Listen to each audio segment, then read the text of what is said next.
কয়েকজন মানুষ বলছে তোমরা কি এখানে মহিলা এসে নাচাবে নাকি, নর্তকী করবে নাকি, যাত্রা কখন শুরু হবে, এরকম কত কথাবার্তা এসেছে, তারপর আমরা পিছপা হইনি।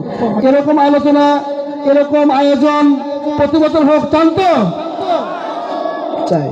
আমরা সকল বাধা পেরিয়ে আমরা সুস্থ সংস্কৃতির এই আন্দোলনকে বেগবান করবো ইনশাআল্লাহ। সম্মানিত উপস্থিতি, এ পর্যায়ে আপনাদের সামনে একটি নাটক উপস্থাপন করা হবে।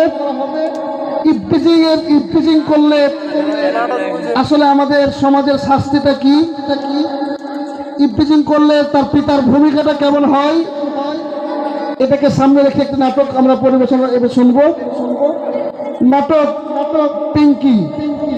নাটক পিঙ্কি নিয়ে আসছেন চাঁপাইনবাবগঞ্জের ঐতিহ্যবাহী শিল্পী গোষ্ঠী, অভিযাত্রী শিল্পী গোষ্ঠী।